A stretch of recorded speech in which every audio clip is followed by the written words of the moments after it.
నమస్తే, నేను విజయారెడ్డి. లగచర్ల గొడవ ఎందుకు ఇంకా జరుగుతుంది? ఒక రాజకీయ రంగు పులిమి దాని నిజాలు బయటికి రాకుండా చేస్తున్నారా? వార్ వన్ సైడ్ అన్నట్టుగా ఒకవైపంతా ఒక సైడ్ జరుగుతూ ఉంటే నిజాలు ఒక్కొక్కటిగా బయటకు వస్తున్న నేపథ్యంలో లగచర్ల లడాయి కాస్త ఢిల్లీకి చేరినప్పటికీ కూడా మహిళా సంఘాల వాళ్ళు అక్కడికి వెళ్ళి అసలు ఏం జరిగింది అని వెళ్ళడానికి పోతే వాళ్ళ మీద కూడా దౌర్జన్యం చేయాల్సిన అవసరం ఏమొచ్చింది, బట్టలు చింపాల్సినంత అవసరం ఏమొచ్చింది. సో ఈ విషయం కూడా ఇప్పుడు రాష్ట్ర వ్యాప్తంగా ఒక చర్చనీయాంశంగా మారింది. ఎందుకు ఇంత గోప్యంగా ఉంచాల్సిన అవసరం ఉంది? సో ఎందుకంటే నేరుగా అక్కడికి వెళ్ళిన వాళ్ళు ఉన్నారు, అందులో సంధ్యక్క ఉన్నారు, అడిగి తెలుసుకుందాం.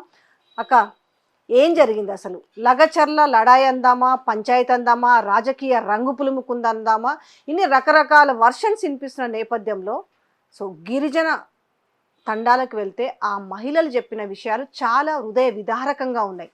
అంటే అక్కడేదో రాజకీయంగా వాళ్ళని పోయి ఏదో మేనేజ్ చేసినట్టుగా కాకుండా విత్ ఎక్స్ప్రెషన్స్, అంటే మనకు చెప్పాలంటే కూడా చాలా బాధగా ఉంది.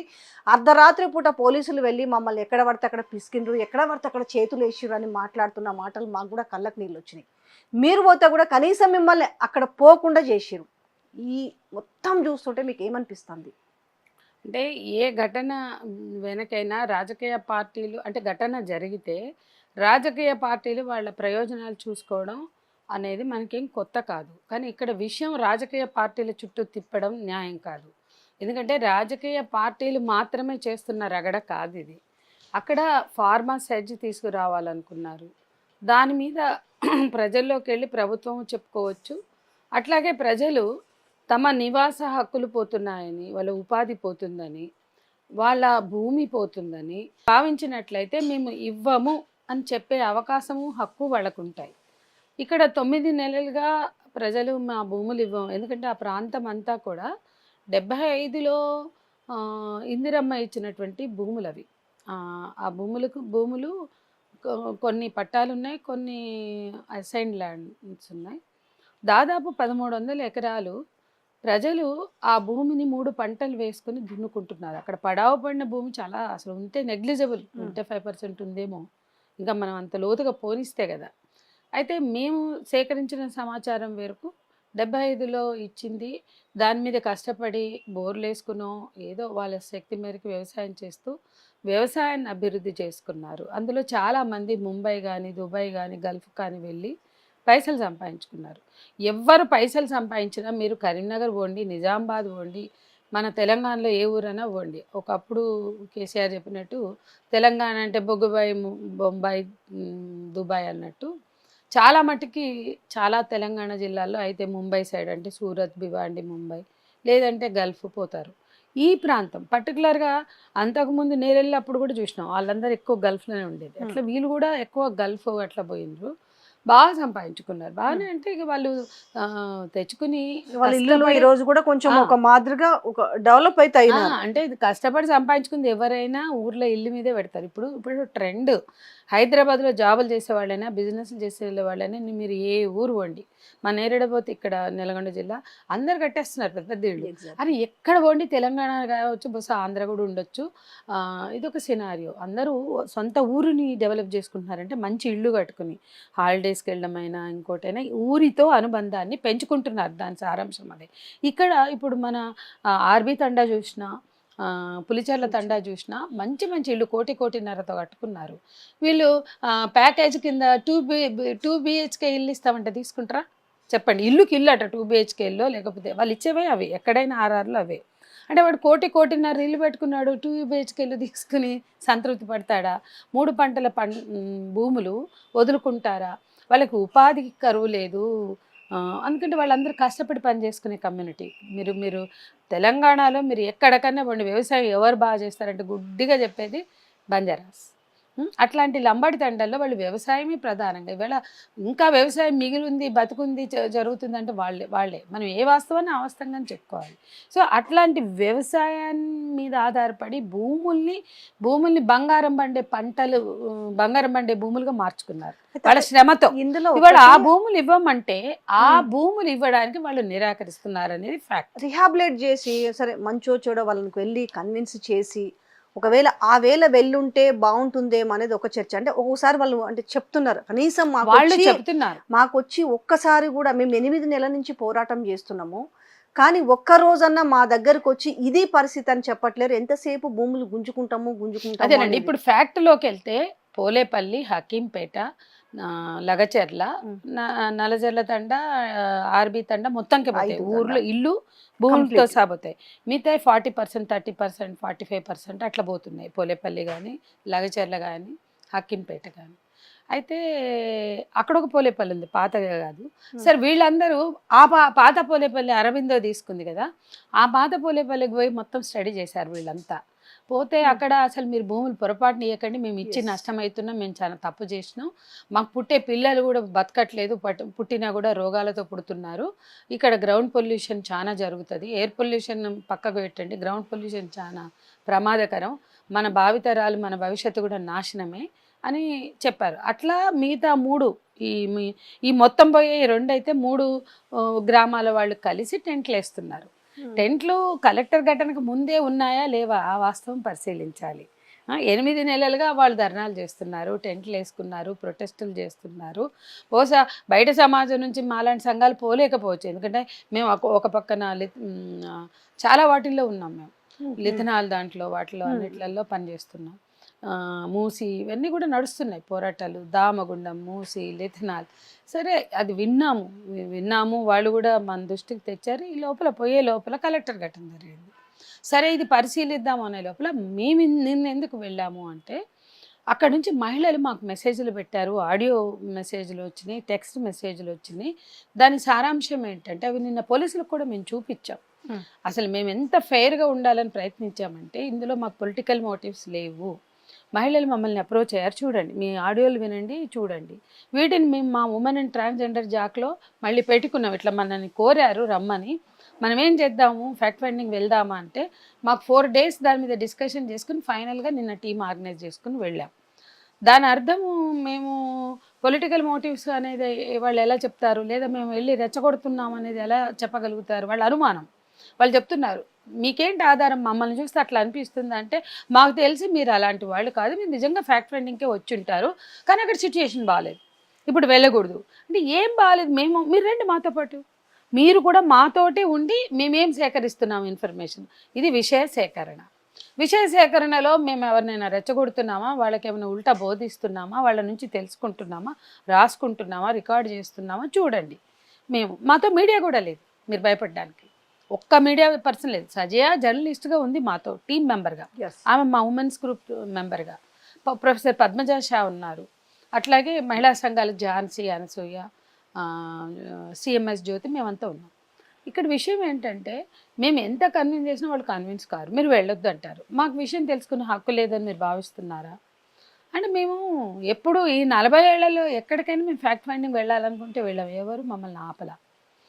ఆఖరికి కొన్నిసార్లు ఎన్కౌంటర్లు జరిగిన ప్లేసుల్లో కూడా వెళ్ళగలిగాం. కొన్నిసార్లు అక్కడ ఆపారు, అక్కడ శవాలు పడి ఉండగా అట్లా వెళ్తామంటే. ఇక్కడ అలాంటి పరిస్థితి ఏమైనా క్రియేట్ చేస్తున్నారా అని మేము కూడా ఉల్టా అడిగాం.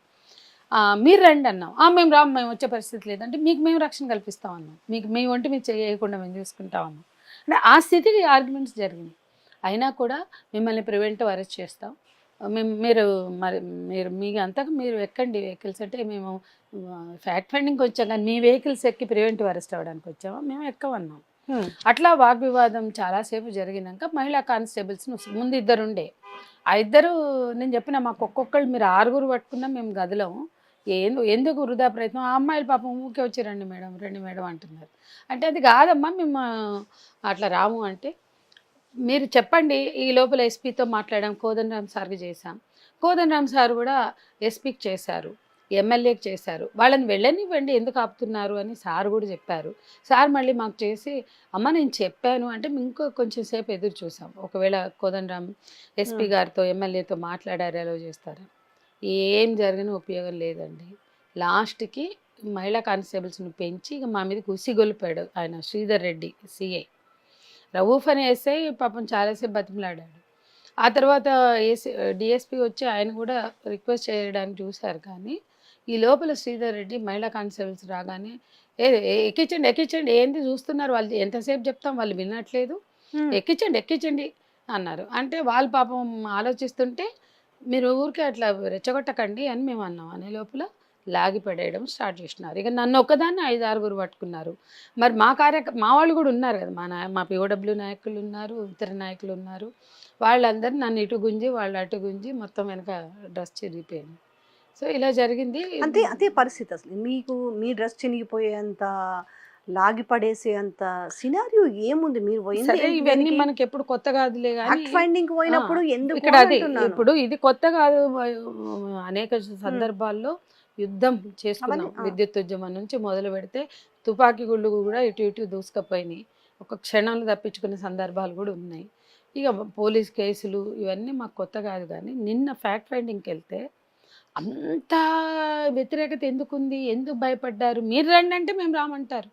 మీరు రండి, మేము విషయ సేకరణే చేస్తున్నామో లేదో మీరు నిర్ధారించుకోండి. మీకు తేడా అనిపిస్తే అప్పుడు ప్రివెంటివ్ అరెస్ట్ చేయండి అని కూడా చెప్పాం. హ్మ్. మీ వెర్షన్ కూడా తీసుకుంటాం. కలెక్టర్ గారి వెర్షన్ కూడా తీసుకుంటాం. It is fact finding. రానివ్వండి వాస్తవాలు. మీరు ఏదో చెప్తున్నారు, గవర్నమెంట్ ఏదో చెప్తుంది కదా! హ్మ్. ఆ వాస్తవాలన్నా విననివ్వండి. ప్రజల వాస్తవాలు వింటే మీకు భయం లేకపోతే ఆ వాస్తవాలు వినండి. మీ వెర్షన్ వస్తది, కలెక్టర్ వెర్షన్ వస్తది. ఇప్పుడు కలెక్టర్ ఘటన జరగంగానే ఇది దాడిగా అనొద్దు, నన్ను కొట్టలేదు, హ్మ్. దాడి కాదు అని అన్నారు. దాన్ని బట్టి మేము ఫ్రేమ్ చేసుకుంటాం కదా! ఆల్రెడీ మేము రాకముందే కలెక్టరే కొట్టలేదంటే వీళ్ళు కొట్టారని కేసులు పెట్టారు. 80 మంది మీద 80 మందిని అరెస్ట్ చేశారు. వందల మంది మీద కేసులు పెట్టారు. తలుపులు కొట్టి, పగలగొట్టి, మహిళల్ని గుంజి వాళ్ళ పట్ల అసభ్యంగా ప్రవర్తించారు. ఇవన్నీ వాళ్ళు మాకు స్వయంగా చెప్పుకున్నారు కదా! మహిళలే చెప్పుకున్నారు కదా! అవి మేము వాళ్ళకు కూడా చూపిచ్చాం. సిఐ చదివాడు, డిఎస్పి శ్రీనివాసరావు చదివాడు, శ్రీధర్ రెడ్డి చదివాడు. అంత చదివి అర్థమవుతుంది కదా! మహిళలు పిలిస్తే మేము వచ్చామని. అయినా కూడా ఎందుకు ఎలౌ చేయలేదు? అక్కడ మొండిపట్టి వాళ్ళది.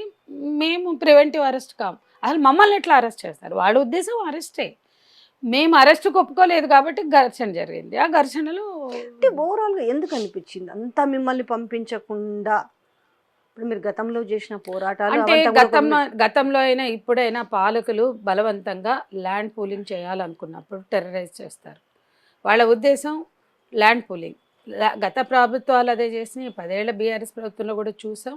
ల్యాండ్ పూలింగ్‌కి ప్రజలు వ్యతిరేకంగా ఉన్నారనుకోండి, ప్రాజెక్టులకు వ్యతిరేకంగా ఉన్నారనుకోండి, ఎవరికైనా నా ఊరు, నా ఇల్లు, మా ఊరు, మా ఇల్లు, మా భూములు యెస్. అని ఉంటాయి. డిస్ప్లేస్ చేసిన వాళ్ళు ఎవ్వరు హ్యాపీగా లేరు. అది నాగార్జున సాగర్ నుంచి మొదలు ఇప్పటి పెడితే వరకు ఇప్పటిదాకా మన దగ్గర అంటే అనుభవాలు తీరులో ఉన్నాయి. మార్పు కూడా రావాలి కదా! సరే ప్రాజెక్ట్ ఏంది? దాని ఎస్, ఇంపార్టెంట్ నేను ఎంత? అదే ఏంటి అంటున్నా. అనేది కూడా ఒకప్పుడు ఇక్కడ బిహెచ్ఎల్ పెట్టారు. జనం ఎవరు కూడా బిహెచ్ఎల్, ఐడిపిఎల్, మన హైదరాబాద్ చుట్టూ ప్రాగా స్టూల్స్, ఎన్ఎఫ్టి, ఆర్ఎఫ్టి ఎన్నో కంపెనీ, ఆర్ఎఫ్సి, ఎన్ఎఫ్సి ఇట్లా ఉండే. అక్కడ భూములు ఇచ్చారు కదా! జనం ఎవరు కూడా గొడవలు పెట్టలే. అంటే ప్రజలని భాగం చేసినప్పుడు, అభివృద్ధిలో ప్రజల్ని భాగస్వామ్యం చేసినప్పుడు హ్యాపీగా ఇస్తారు. మాకు ఉద్యోగాలు వస్తాయని నమ్ముతారు.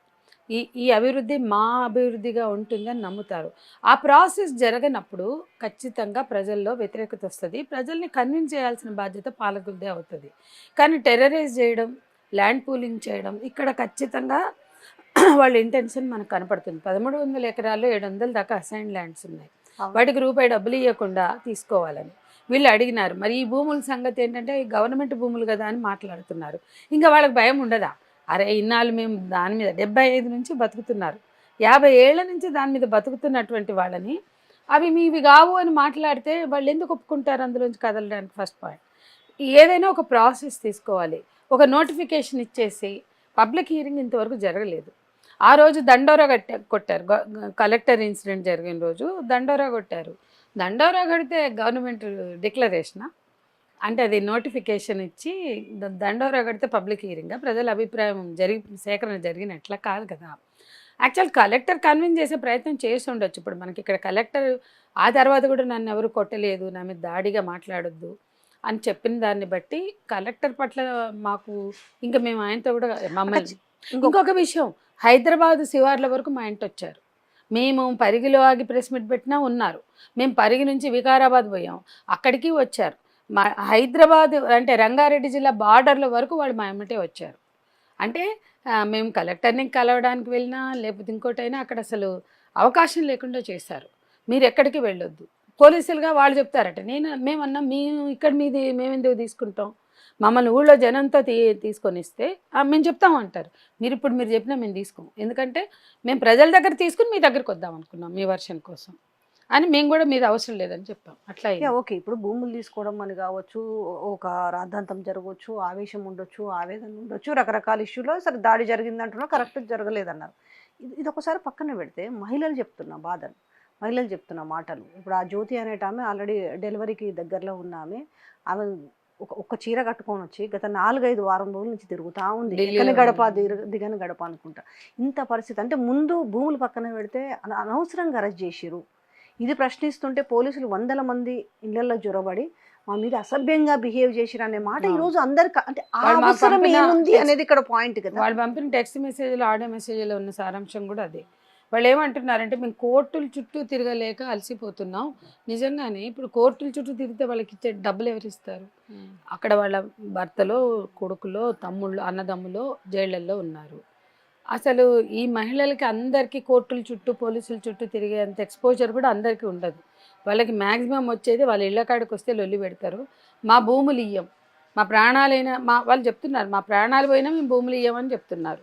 మా భూములు ఇయ్యమంటే మా మీద ఎందుకు ఇట్లా బెదిరిస్తున్నారు అంటున్నారు. ఇంకొక ముఖ్యమైన విషయం అందరు చెప్పింది ఫోన్లలో మాట్లాడినప్పుడు, మేమైతే నేరుగా వెళ్ళలేదు, బట్ అక్కడ మేము ఎక్కడైతే మమ్మల్ని ఆపేశారో తుంకిమెట్ల, అక్కడ చాలామంది జనం మాతో మాట్లాడారు. పోలీసులు వాళ్ళని ఎంత బెదిరించినా వచ్చి మాట్లాడారు. మేము కూడా రోడ్డు మీద నిలబడి జనంతో మాట్లాడుతూనే ఉన్నాం, జనాన్ని అడ్రస్ చేస్తూనే ఉన్నాం. వాళ్ళు ఏం చెప్పినారంటే అసలు వీళ్ళందరూ కాంగ్రెస్ ఓటర్స్, రేవంత్ రెడ్డి గారి గెలుపులో భాగస్వామ్యం తీసుకున్న వాళ్ళు. ఈ 2 తండాలు లగచర్ల ఈ ప్రాంతంలో 6 నుంచి 8 గంటల డీజీలు పెట్టి రేవంత్ గారి గెలుపుని సంబరాల్లాగా చేసుకుని సెలబ్రేట్ చేసుకున్న వాళ్ళే ఈ కుటుంబాలు కూడా. ఏ పిల్లలైతే అరెస్ట్ అయ్యారో వాళ్ళు అవన్నీ వాళ్ళ దగ్గర ఉన్నాయి. వాళ్ళు చెప్తున్నారు మీరు మా ఊరు వస్తే మీకు అవన్నీ చూపిద్దాం అనుకున్నామని. ఏంటంటే రేవంత్ గెలుపుని వాళ్ళు ఎట్లా సెలబ్రేట్ చేసుకున్నారు ఆ ఫోటోలు కూడా వాళ్ళ దగ్గర ఉన్నాయి. ఎవరైనా వీళ్ళు మేము ఇవాళ కాబట్టి రేపైనా అవన్నీ సేకరించి మేము ఫ్యాక్ట్ ఫైండింగ్ రిపోర్ట్ తెస్తాం, దీని వాస్తవాల్ని మేము నిజానిజాల్ని ఖచ్చితంగా పబ్లిష్ చేస్తాం బుక్లెట్గా. కానీ వాళ్ళు రేవంత్ గెలుపులో భాగమైన వాళ్ళు, ఆ సంబరాల్ని సెలబ్రేట్ చేసుకున్న వాళ్ళు ఈరోజు ఎందుకు వాళ్ళు ఎవరు టీఆర్ఎస్ ఓటర్లు కూడా కాదు. అక్కడ మీరు ఆ గ్రామాలను పరిశీలించండి, టీఆర్ఎస్కి ఎన్ని ఓట్లు పడ్డాయి. ఇవాళ చేస్తున్న వాళ్ళలో ఎవరు టీఆర్ఎస్? దీనికి ఎందుకు రాజకీయ రంగు పులుముతున్నారు? ఇప్పుడు ఏ పాలకులైనా పాలక వర్గ స్వభావమే వాళ్ళకు ఉంటుంది. కానీ మేము పాలక వర్గాలకు అతీతంగా మేము కానీ వాళ్ళు కూడా వాళ్ళు కూడా చెప్పారు మాకు రాజకీయాలతో సంబంధం లేదు, మేము కూడా కాంగ్రెస్ కోట్లేసామని చెప్పారు. మా దగ్గర ఆడియో మెసేజెస్ ఉన్నాయి. అంటే వాళ్ళు బాధపడుతుంది ఏంటంటే మా ఊరు, మా ఇల్లు, మా భూములు, మా బతుకు, వీళ్ళందరూ వ్యవసాయం చేసే ఆడవాళ్ళు. అంత మంచి ఇల్లు కొడుకులు ఆడబోయి ఈడబోయి మంచి ఇల్లు డబ్బులు సంపాదించి మంచి ఇల్లు కట్టినా వాళ్ళు ఆ ఇళ్లల్లో లగ్జరీగా బతుకుతున్నోళ్ళు కదా, వాళ్ళందరూ వ్యవసాయం చేస్తున్న ఆడవాళ్ళు. అయితే ఇప్పుడు ఒక మాట మార్చిరు. మొన్నటి వరకు ఫార్మాసిటీ అన్నవాళ్ళు ఇప్పుడు ఇండస్ట్రియల్ పార్క్ అంటున్నారు, ఇంకోటి అంటున్నారు, మరొక వైపు ఇంకొకటి కూడా ఒక ప్రొజెక్షన్ చేస్తున్నారు. గతంలో ఇచ్చిన ఈ ల్యాండ్ అక్విజిషన్ విషయంలో అన్నిటికంటే కూడా అతి ఎక్కువ పరిహారం ఇవ్వబోతున్నామనే మాట. వాళ్ళు ఏమంటున్నారు ఆర్ఆర్ ప్యాకేజ్ కాదు, వాళ్ళు ఏమన్నారంటే మాతో ఆర్ఆర్ ప్యాకేజ్ లేవు, మాకొద్దు, మా భూములు ఇవ్వం, మేము మా గవర్నమెంట్ కూడా ఏమీ ఇవ్వద్దు, ఏ పథకాలు ఏ సేవలు మాకొద్దు, మేమే ట్యాక్సులు కడతాం, మేమే గవర్నమెంట్కి మా నుంచి కట్టాల్సినవన్నీ కడతాం, మాకు వాళ్ళ నుంచి వచ్చేవి కూడా ఏమొద్దు, కానీ మా భూమి మాకు ఉండనియండి అని వాళ్ళు. ఇప్పుడు ఏంటి ఇది వెనక్కి తీసుకుంటారా లేకపోతే ఈ రకంగా మనం చెప్పలేము, ఎందుకంటే టెర్రరైజ్ చేసే పద్ధతిని బట్టి. ఇప్పుడు ఆ ప్రాంతం అంతా ఇంత గొడవ జరిగితే రేవంత్ రెడ్డి నాయకత్వం జిందాబాద్, తిరుపతి రెడ్డి ఈయనెవరో మళ్ళీ తిరుపతి రెడ్డి నాయకత్వం జిందాబాద్ అని గోడల మీద రాశారు, మేము కొద్దిగా చూసాం ఇక్కడ. రెండోది ఏంటంటే ఇది జనం చెప్తుంది, తిరుపతి రెడ్డి ఈ ఫార్మా కంపెనీల వెనక తిరుపతి రెడ్డి ఉన్నాడు, అతను చాలా మూర్ఖంగా మొండిగా మమ్మల్ని టెర్రరైజ్ చేస్తున్నాడు, ప్రైవేట్గా కూడా బెదిరిస్తున్నారు అనేది ఒకటి చెప్పారు. ఇంకోటి ఏంటంటే ఈ టెర్రరైజ్ చేసే విధానం చూస్తే వాళ్ళని భయపెట్టి వాళ్ళ ప్యాకేజ్ సంగతి అట్లా ఉంచండి, మాకు ఏ ప్యాకేజ్ వద్దంటున్నాం వాళ్ళు కదా, వాళ్ళని ఎట్లా హ్యాండిల్ చేయాలి అనడంలో వీళ్ళు ఫెయిల్ అయ్యారు. కేవలం టెర్రరైజ్ చేయడం ద్వారా భయభ్రాంతులకు గురి చేయడం. అదే లాజిక్ ఏంటంటే జనరల్ ముఖ్యమంత్రి పేరు కంటే అంటే వాళ్ళు చెప్తున్నారు ఎవరైనా ఈయనకి ఏం హోదా ఉంది, ప్రతిసారి 100 వాహనాలు వేసుకొచ్చి మమ్మల్ని. తిరుపతి రెడ్డి కానీ ఒకళ్ళిద్దరు పేర్లు కూడా చెప్పారు. అంతకుముందు కాంగ్రెస్ నాయకుడు నేను మీకున్నాను, మీ భూములు ఎక్కడ పో, రేవంత్ రెడ్డి అన్న మన పార్టీ, ఇది కొడంగల్ నియోజకవర్గం, మన సీఎం నియోజకవర్గం, మీ భూములు ఎక్కడికి పోవు, నాది అని మంచిగా డబ్బులు తీసుకున్నాడు ఆ కాంగ్రెస్ నాయకుడు. ఆ తర్వాత అధికారులు వచ్చి ఎట్టి పరిస్థితుల్లో భూములు ఇవ్వాలి అన్నప్పుడు కోపం వస్తుంది కదా వీళ్ళకి. అతన్ని కొట్టారు. అంటే చిన్న వాదన లేదో ఘర్షణ జరిగింది అతనికి వీళ్ళకి. అతనితో కేసు పెట్టించి చాలా పేర్లు చేర్చారు ఇప్పుడు. ఇది కూడా ఉంది. చివరిగా ఒక ప్రశ్న, ఓవరాల్గా ఒక మాటలో చెప్పాలంటే లగచర్ల విషయంలో ఏం చెప్తారు? లగచర్ల ఖచ్చితంగా ప్రజల భాగస్వామ్యం లేకుండా ఆ ప్రాంతంలో సెట్ అయినా ఇంకొక ఇండస్ట్రియల్ పార్క్ ఏ పేరు పెట్టినా ప్రజల భాగస్వామ్యం లేకుండా, ప్రజల ఆమోదం లేకుండా, సంసిద్ధత లేకుండా తీసుకుంటే అది వాళ్ళ మీద చేసే దాడి. మాకందరికీ ఒకటే స్టాండ్ ఎప్పటి నుంచో చెప్తున్నాం. ప్రజల భాగస్వామ్యంతో జరిగితే, ప్రజల అంగీకారంతో జరిగితే అది అభివృద్ధి. దౌర్జన్యంగా చేస్తే అది విధ్వంసం. కాబట్టి ఇవాళ మీరు విధ్వంసం చేస్తున్నారని మేము అంటాం. లగచర్ల ఆ ప్రాంతంలో విధ్వంసం. ఎందుకంటే వాళ్ళు ఎవరు కోరుకోవటం లేదు, కనీసం బలవంతంగా అయినా అంగీకరించట్లేదు. అట్లాంటప్పుడు అది విధ్వంసం అవుతుంది. విధ్వంసం చేశాక ఏ ప్రభుత్వానికి ఉండదు. ప్రజల భాగస్వామ్యం కోసం ప్రయత్నం చేయండి, కాని పక్షంలో ఆల్టర్నేటివ్ చూసుకోండి అనేది మాత్రమే మేము చెప్పదలుచుకున్నాం. Thank you. Thank you.